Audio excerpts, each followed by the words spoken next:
성탄절이 다가오게 되면 많은 자선단체들이 모금 활동을 하게 됩니다. 제일 먼저 구세군의 자선 낭비가 있을 거고요.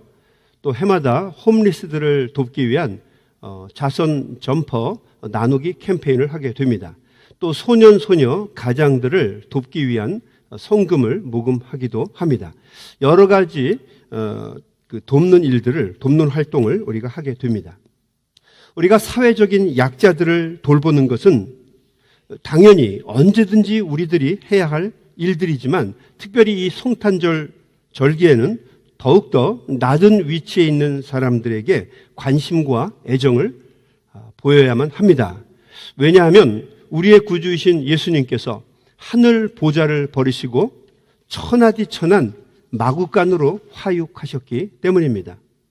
예수님께서 높은 자리에서 자기를 낮추어서 천한 존재가 되었고 또 천한 사람들에게 성탄의 기쁨을 알렸고 그들을 돌보셨기 때문에 교회는 마땅히 주님의 사랑으로 그들을 돌보아야 합니다. 이것이 성탄의 정신이고 무엇보다도 주님께서 기뻐하시는 사역입니다. 성경에 보면 가장 불쌍하고 무력한 존재로 등장하는 사람들이 있는데 그들이 바로 늙고 힘없는 과부들입니다. 오늘 말씀해 보면 그런 과부들을 주의 사랑으로 섬기는 아름다운 한 여인이 등장하게 됩니다. 그녀의 이름은 다비다입니다. 아람어로는 다비다고 또 헬라 말로는 돌카스, 도르가라고 불리우기도 했습니다. 사도행전의 기자인 누가가 왜 다비다라고 하는 이 여인, 어떻게 보면 너무도 보잘것없고 연약한 여인에 불과한데 도대체 그 여인이 뭐가 그렇게 대단해서 거룩한 성경에 다른 모든 것을 제치고 기록을 했을까? 성경에 얼마나 대단한 인물들이 많은데 또 중요한 사람들이 많은데 그 모든 사람들을 다 제치고 다비다라고 하는 여인의 이야기를 적어서 우리들에게 전해주고 있는 것일까요? 특별히 우리 구주이신 아기 예수님을 기다리는 이 대강절 절기에 우리는 다비다를 통해서 아기 예수를 어떤 모습으로 준비하고 맞아야만 하는지에 대한 교훈을 우리가 말씀을 통해서 함께 공부하기를 바랍니다. 우리는 다비다를 통해서 어떤 신앙의 모습들을 배우고 연습해야 할 것인가? 첫 번째, 우리는 다비다를 통해서 착하게 사는 것을 배워야 합니다. 36절 말씀 우리 같이 보실까요? 요바에 다비다라 하는 여제자가 있으니 그 이름을 번역하면 도르가라. 선행과 구제하는 일이 심히 많았더라. 누가라고 하는 사람이 다비다라고 하는 여인에게 특별하게 스포트라이트를 맞추어서 그녀의 이야기를 전하는 이유는 그녀가 선행과 구제로 가득 찬 삶을 살았기 때문이라는 것입니다. 선행과 구제, 특별히 선행, good works, 선한 일들입니다. 착한 삶을 살았기 때문에 이 누가는 그녀에게 포커스를 맞추고 있는 것입니다. 당시에는 시대가 참 어려웠잖아요. 누구나가 다 어렵고 힘든 시기였어요. 모두가 자기 하나만을 돌보는 시대였습니다. 자기 목숨, 자기의 편안함, 자기의 소유만을 위해서 살아가는 시대였어요. 이 어려운 시대에 다비다는 가장 어려운 처지, 자기보다 더 낮은 처지에 있던 잊혀진 사람들에게 선행과 구제, 베품과 나눔의 삶을 통해서 초대교회의 귀감이 되는 우리 신앙인의 모델이 되는 삶을 살았기 때문에 누가는 서슴없이 그녀의 이야기를 성경에 담아 우리에게 전해주고 있는 것입니다. 그녀에게 우리가 배울 수 있는 첫 번째 영성은 착하게 사는 것입니다. 선을 추구하는 것, do good입니다. 선하게, 착하게 살자. 표현이 좀 유치하긴 하지만 이게 여러분 가만히 보면 굉장히 의미 있는 표현입니다. 착하게 살자. 여러분 이 대강절에는 정말 착하게 사는 것을 연습해야 합니다. do good, 선한 삶을 살아야 합니다. 실제로 다비다는 선한 삶을 산 착한 여인입니다. 오늘 본문의 말씀에 보면 그녀에게 제자라고 하는 말을 서슴없이 붙이는 것을 보면 참 놀랍습니다. 요바에 다비다라 하는 여제자가 있었다. 신약 성경 전체를 다 찾아보았을 때 여자에게 제자라고 하는 이 disciple이라고 하는 말을 붙인 경우는 이 다비다의 이야기가 유일합니다. 서슴없이 여제자라고 하는 말을 사용하는 것을 보면 이 다비다라고 하는 여인이 어떤 인생을 살았는지 그녀의 인생의 단면을 단적으로 보여주는 단어입니다. 제자. 그녀는 선한 행동, good works를 통해서 그 선한 행동으로 가득 찬 인생을 산 대표적인 여인입니다. 그래서 이 다비다를 향해서 사람들은 뭐라고 얘기했냐면 저 사람은 주님의 제자야 라고 얘기를 했다는 거죠. 내가 주님의 제자입니다 라고 말하는 건 좀 이상하게 들리지만 사람들이 그녀의 선한 삶을 보면서 착한 삶을 사는 것을 보면서 저 사람은 주님의 제자야 라고 얘기하는 건 정말 멋있고 근사한 일입니다. 내가 그리스도인이야 라고 이야기하는 것도 중요하지만 그것보다 더 중요한 것은 사람들이 그분의 삶을 보면서 착한 삶을 보면서 저 사람은 그리스도인이야 라고 이야기하는 게 더 중요하다는 거예요. 내가 목사입니다 라고 얘기하는 것보다 더 중요한 것은 사람들이 그분의 착한 삶을 보면서 저분은 목사가 맞아, 목사인가 봐 이렇게 얘기하는 게 그게 참 근사한 모습이라고 하는 거죠. 여러분, 착하고 선한 삶을 살아서 주변에 있는 모든 사람들에게 제자라는 말을 들을 수 있는 우리 한인교회 성도님들이 다 되시기를 주님의 이름으로 간절히 축원합니다.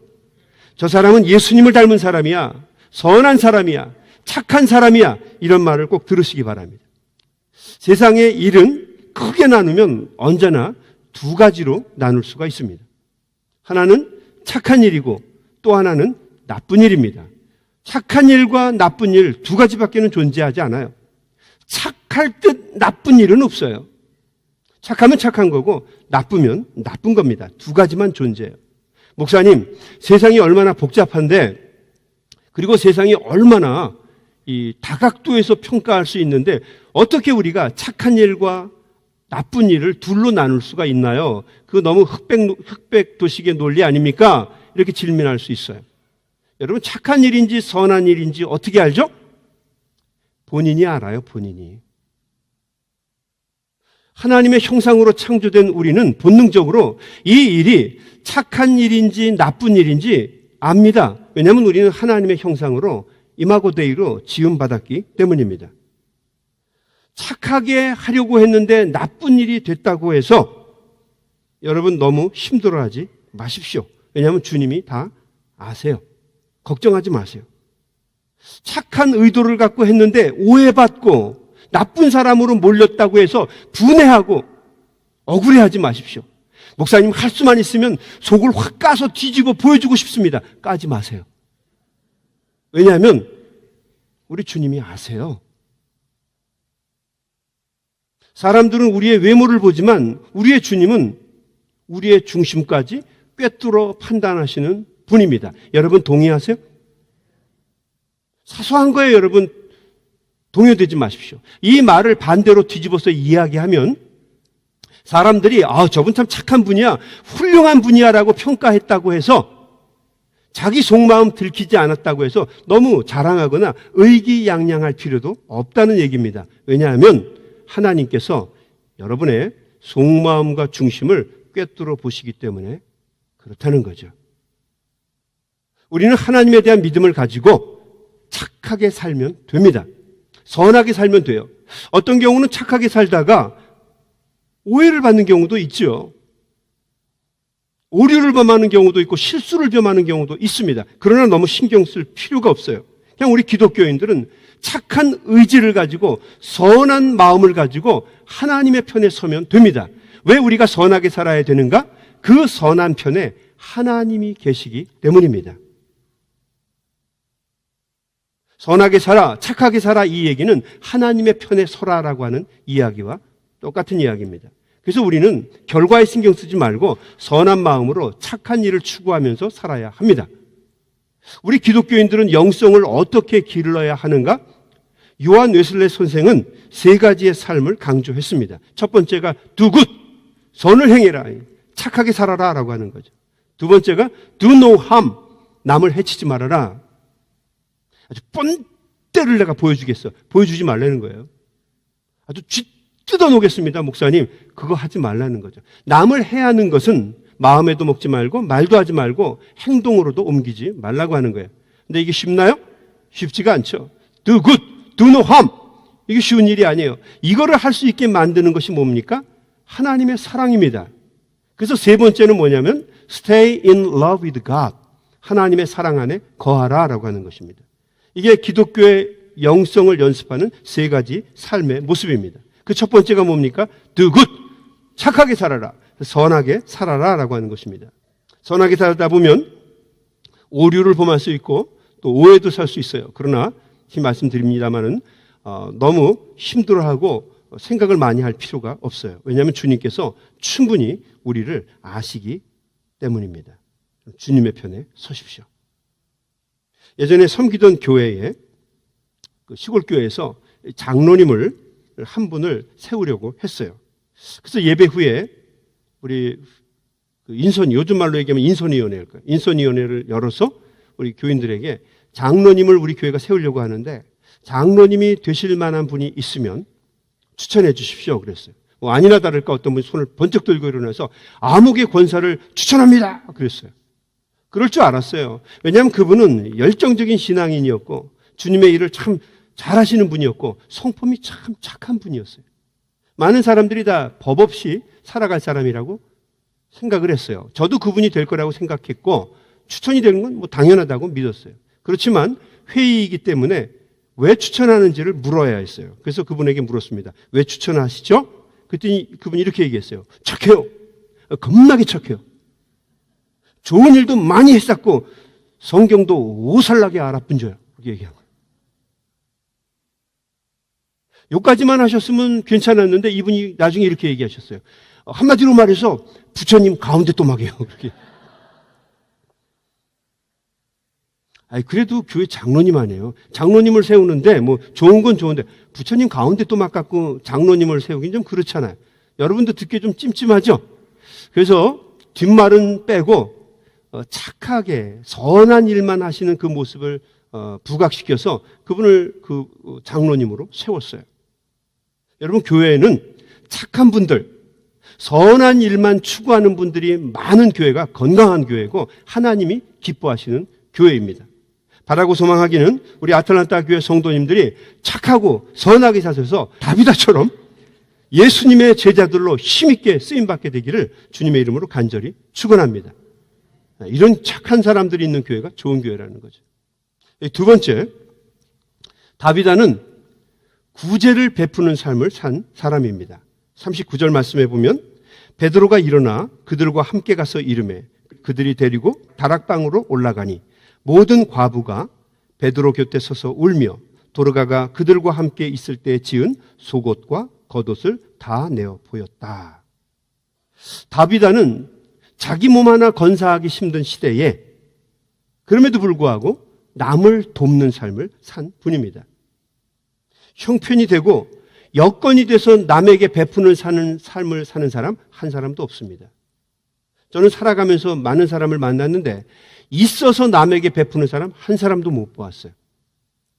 없어서 못 베풀고 나만 챙기는 사람? 저는 그런 사람 본 적도 없어요. 어떤 사람이 베푸는가? 결심한 사람들이 베풉니다. 주님의 말씀대로 선하게 살겠다, 남에게 베푸는 삶을 살겠다라고 생각하는 사람이 있든 없든 베풀더라고요. 은혜 받은 사람, 감사하는 사람, 착하게 사는 사람, 겸손한 사람, 하나님 중심으로 사는 사람들이 남에게 베풀고 나누는 삶을 사는 것을 많이 보았어요. 있어서 베푼다? 여러분 그런 사람 한 사람도 없습니다. 어렸을 때부터 베푸는 사람이 이 다음에 어른이 되었을 때도 베풀어요. 없을 때 베푸는 사람이 이 다음에 있게 되었을 때도 베풉니다. 특별히 다비다는 자기도 어려운 처지였지만 과부들을 잘 돌보아 주었어요. 그녀가 어떤 삶을 살았는지 우리가 가늠해 볼 수 있는 구절입니다. 그녀는 속옷과 겉옷을 만들어서 특별히 불쌍한 과부들을 잘 돌보아 주었어요. 이 옷이라고 하는 것은 여러 기능이 있지 않습니까? 첫 번째는 부끄러움을 가려주는 역할을 하죠. 힘들고 어려운 과부들, 불쌍한 사회적인 약자들의 아픈 부분들을 이 다비다라고 하는 여인은 가려주었어요. 또 옷이라고 하는 이 기능은 추위를 막을 수 있고 보온을 해줄 수 있는 기능 아닙니까? 마음마저 차가워지고 삶이 차가운 그분들에게 손수 옷을 지어서 그분들의 차가운 마음을 주님의 사랑으로 덮어 주었습니다. 다비다가 아니래요. 다비다가 많은 돈을 가졌는가? 그렇지 않아요. 만약에 돈이 많은 여자라고 했다면 다른 것으로 섬겼다고 여기에 기록이 되어 있었겠죠. 근데 성경은 그렇게 되어 있지 않아요. 과부들의 속옷과 겉옷을 만들어 주었다는 거죠. 다른 것도 만들어 줬겠죠. 그녀에게 옷을 짓는 재능이 있었다는 거죠. 대단한 것이 있어야 나누는 것이 아니라 적은 것이라도 옷을 만드는 기술이 있다면 그것만으로도 충분한 헌신과 나눔을 가질 수 있다고 하는 것을 다비다는 우리에게 가르쳐 준 것입니다. 자기 게 있으니까 그랬겠지, 여유가 있으니까 남에게 나누어 주었지, 천만에 그렇지 않습니다. 사람은 욕심이 많아서 나누고 베풀려고 하는 마음이 없는 사람 같으면 더 가지려고 그래요. 자기가 옷을 하나 입었으면 만들어서 또 하나 입으려고 하죠. 여러 종류를 만들어가지고 돌아가면서 입고 싶어 하죠. 여벌로 좀 더 많은 옷을 갖고 싶어 해요. 그게 사람들의 기본적인 마음이고 욕심입니다. 근데 다비다는 그렇게 하지 않았어요. 어렵고 힘든 과부들, 아무도 돌아보지 않는 그 불쌍한 약자들을 돌봐주는 삶을 살았습니다. 착하게 사는 사람, 베품과 나눔의 삶을 사는 사람들의 가장 대표적인 특징은 그가 죽었을 때 드러나게 됩니다. 그의 죽음을 보면서 함께 슬퍼하고 아쉬워하는 사람들로 가득 찬 것을 보게 됩니다. 그 사람이 어떤 삶을 살았는지에 대한 성적표는 죽었을 때 받게 돼요. 다비다의 죽음은 그녀에게 도움과 사랑을 받은 모든 사람들이 함께 서글퍼하고 안타까워하는 그런 죽음의 모습을 보여줍니다. 잘 산 사람이죠. 이 다음에 여러분이 돌아가셨을 때, 하나님 나라에 갔을 때 사람들이 여러분의 죽음을 보면서 하나님, 그분은 좀 더 우리와 더 계셔야 돼요. 그분은 우리 교회를 위해서 기도하셔야 되고요. 좀 더 하나님의 일을 이 땅에서 많이 하셔야 됩니다. 그러면서 슬피 우는 사람들, 그 사람이 잘 산 사람 아닐까요? 저희 교회가 장례식을 참 많이 치르는데 저는 한 번은 이런 모습을 보면서 같이 운 적이 있어요. 어떤 분이 왔는데 그 돌아가신 분의 그 손을 꽉 잡고 막 눈물을 흘리다가 그 돌아가신 분의 얼굴에다가 자기 얼굴을 막 비비면서 안타까워하는 장면을 보았어요. 야, 참 저분 훌륭하게 살았구나. 나도 이 다음에 죽으면 누가 나에게 저렇게 해줬으면 좋겠다. 그런 부러움을 가진 적이 있어요. 눈물이 저절로 나더라고요. 베풀고 나누는 사람의 마지막에는 반드시 눈물과 감사가 있습니다. 다비다의 삶이 그랬습니다. 그의 죽음을 가슴 아프게 생각하는 많은 사람들이 모여서 통곡합니다. 그리고 마침내 루따라고 하는, 요빠에서 멀지 않은 루따라고 하는 지역에 있는 하나님의 사도 베드로를 급하게 청해서 이 다비다가 있는 요빠로 데리고 오게 합니다. 과부들이 베드로 앞에 서서 다비다의 삶의 이야기를 하면서 그녀가 손수 지어주었던 속옷과 겉옷을 보이며 통곡하기 시작합니다. 뻔히 죽은 사람인 것을 알잖아요. 이스라엘 사람들은 사람이 죽으면은 부정하고 더럽다고 생각해서 한쪽에 치워놨는데 성경에는 그녀를 깨끗하게 씻어서 마치 산차란처럼 윗방에, 다락방에 잘 모셔두었어요. 이 사실만 보아도 충격적이죠. 사람들이 얼마나 다비다를 사랑했으면 그녀를 깨끗하게 씻어서 다락방에 두었을까요? 그리고 그녀 앞에서 그녀의 선행을 이야기하면서 베드로에게 그녀의 삶을 이야기할까요? 베드로가 긴장합니다. 베드로가 감동하죠. 그래서 모든 사람들을 바깥에 내보내고 하나님 앞에 무릎을 꿇습니다. 간절하게 기도했겠죠. 왜 무릎을 꿇습니까? 무릎을 꿇는다는 게 무슨 뜻입니까? 간절하다는 거예요. 특별하다는 겁니다. 하나님 앞에 우리가 기도할 때 왜 무릎을 꿇고 손을 모으고 눈을 꽉 감고 어떤 경우는 두 손을 높이 들고 하나님 앞에 기도합니까? 간절하기 때문이죠. 간절하니까 무릎을 꿇죠. 특별하니까 무릎을 꿇죠. 목숨을 걸어야 하니까 무릎을 꿇죠. 그렇지 않습니까? 하나님 이 여인을 살려주십시오. 여기 있는 과부들의 눈물이 보이지 않습니까? 이 없는 사람들의 안타까운 마음이 보이지 않습니까? 하나님 살려주십시오. 기도했어요. 베드로가 기도를 마치고 일어나서 다비다를 향해서 이렇게 얘기합니다. 다비다야, 일어나라! 마치 이 모습은 예수님께서 병자들을 다시 회복시키시고 살리는 모습을 연상시킵니다. 베드로를 통해서 주님을 보게 되죠. 다비다야 일어나라.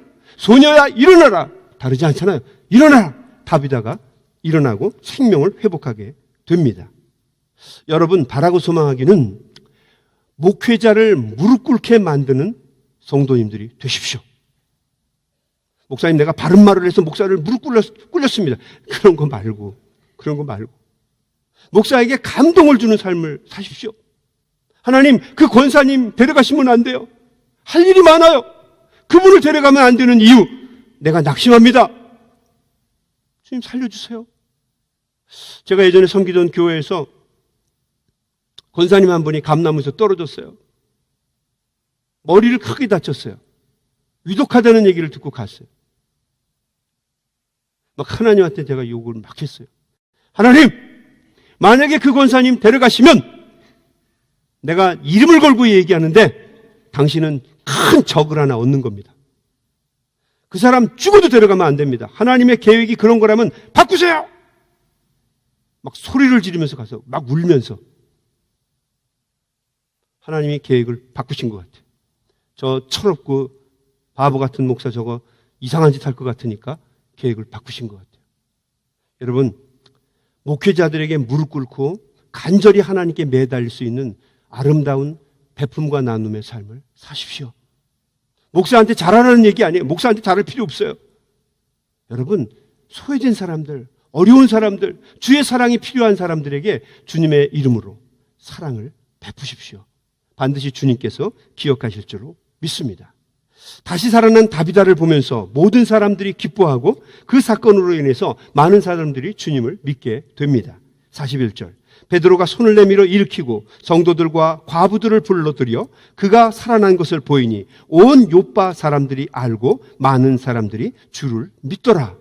마지막 순간까지 많은 사람들을 생명의 주님께로 인도한 사람이 바로 다비다입니다. 여러분, 바라고 소망하기는 이 대강절 기간에 우리의 아기 예수님을 기다리는 이 기간에 착한 모습으로 선행과 베품과 구제의 삶을 통해서 아기 예수님을 준비하시고 또 맞으시는 하나님의 귀한 일꾼들이 다 되시기를 주님의 이름으로 간절히 축원합니다. 착하게 살아야 하고요. 선한 일을 하면서 살아야 되고요. 그리고 베품과 나눔의 삶을 살아야만 합니다. 한국의 다비다라고 불리우는 한 여성의 이야기를 하고 말씀을 마치려고 합니다.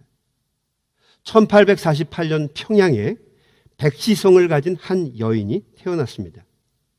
그녀의 아버지는 백지용이라고 하는 농부였어요. 그는 아들을 갖고 싶었습니다. 그런데 딸을 낳았어요. 그래서 화가 나서 그 딸아이의 이름을 지어주지 않았습니다. 그리고 평생을 이름 없이 살게 했어요. 그래서 이 딸아이는 이름 없이 백시라고 하는 이름으로 살게 되었어요. 그녀가 14살이 되었을 때 아버지는 딸을 빨리 시집 보내야 된다, 빨리 치워버려야 된다는 생각을 가지고 안시성을 가진 사람에게 자기의 딸을 시집을 보냈습니다. 14살에. 그런데 남편이 건강해서 이 딸을 사랑해 주었으면 좋을 텐데 병약해서 딸을 잘 못 돌보고 자기 아내를 돌보지 못하고 2년 만에 죽습니다. 16살에 청산과부가 되고 만 것입니다. 안타깝죠. 그 시댁에서는 남편을 잡아먹은 여자다 그래가지고 굉장히 박대하고 쫓아내버린 거예요. 이 백씨가 그때부터 16살 때부터 백과부라는 이름으로 불리우게 되었어요. 평생 백과부라는 이름을 갖고 살아가게 됩니다. 집으로 소박을 맞고 돌아온 1년 후 아버지가 돌아가셨어요. 어머니와 함께 두 사람이 과부가 되었어요. 백씨는 살기 위해서 정말 최선의 노력을 다 했습니다. 어느 날 이 백과부는 권서인의 전도를 받아서 예수 그리스도를 구주로 영접하게 됩니다. 그리고 열심히 교회에 나가서 신앙생활을 정말 깊이 하면서 삶의 소망을 회복하게 됩니다. 백과부는 깊은 신앙의 인물이었어요. 그래서 자기 집 마당에 꽃을 재배해서 그 재배된 꽃으로 내다가 팔기도 했고 마을을 돌아다니면서 온갖 허드렛 일 또 삭바느질 같은 것을 해서 돈을 벌었어요. 그리고 그 돈을 철저하게 절약했어요. 자기 자신을 위해서는 먹지도 않았고 자기 자신을 위해서는 쓰지도 않았어요. 자기가 처지가 어려웠기 때문에 자기와 똑같은 처지에 있는 많은 사람들에게 도움을 주기도 했고 악착같이 그 돈을 모으기도 했어요. 결국 나중에 열심히 노력을 해가지고 어느 정도 돈을 벌게 됩니다. 그래서 그 돈으로 재봉틀 한 대를 사게 돼요. 그리고 열심히 재봉틀을 배워서 그 재봉틀로 사람들의 옷을 고쳐주는 일을 하게 됩니다. 다비다 같은 삶을 살았던 거죠. 그녀가 열심히 노동을 해서 돈을 벌게 되는데 200냥 정도를 모으게 됩니다. 이 돈을 오늘날의 돈으로 환산하면 약 1,300만 원 정도 되는 돈이에요. 대단하지 않습니까? 이때가 조선시대 말기예요. 재봉틀을 돌려서 1,300만 원 정도를 벌었다. 엄청난 돈이죠. 이 돈으로 어떻게 할까? 교회에서 하나님의 말씀을 들었는데 싫은 사람, 원수 같은 사람을 사랑하는 것이 하나님의 뜻이라고 믿고 백가부는 제일 먼저 그 돈으로 자기를 박대하고 친정으로 내친 시댁 사람들을 챙기기 시작합니다. 무엇보다도 먼저 자기보다 죽은 남편과 시아버지를 잘 모실 수 있는 양지 바른 무덤을 마련하기로 결심을 합니다. 그래서 대동강변에 선산 하나를 사게 되지요. 그런데 이 백과부가 어린 과부 아니에요? 세상을 잘 모르잖아요, 아직은. 그런데 안타깝게도 친척이 이 백과부를 속인 거예요. 사기를 쳐서 좋은 산 내가 하나 봐주겠다. 그러고는 그 선산 하나를 사줬는데 돌산을 사준 거예요. 그 산의 이름이 만달산입니다. 나무 하나 없어요. 그냥 돌로 만들어진, 단단하게 돌로 만들어진 그 산을 그 백과부, 어린 백과부에게 팔아먹은 거예요. 참 안타깝죠. 크게 실망스럽습니다. 그런데도 불구하고 이 백과부는 하나님의 뜻이 있을 거라고 믿었어요. 백과부가 산을 잘못 사서 쫄딱 망했다라고 하는 이야기가 평양 시내에 파다하게 퍼졌습니다. 그래도 이 백과부는 개의치 않았어요. 아, 돈이라고 하는 게 이런 거구나. 더 깊이 깨달았어요. 그래서 그 돈이 생길 때마다 가난하고 어렵고 힘든 불쌍한 사람을 돕는데, 선행을 베푸는데 자기의 모든 노력을 기울였어요. 이때가 일본 강점기였습니다. 일본 제국주의자들이 그 조선을 자기들이 더 도약해 나가기 위한 전천후 기지로 만들어 가다가 대동강변에 다리 하나를 놓기로 결정을 했어요. 그래서 그 옆에다가 시멘트 공장을 하나 차리기로 했는데, 시멘트를 만드는데 가장 중요한 것이 석회암이었어요. 그래서 석회암 지질 조사를 해보았습니다. 근데 이 백과부가 가지고 있는 만달산이 딱 거기에 해당되는 거예요.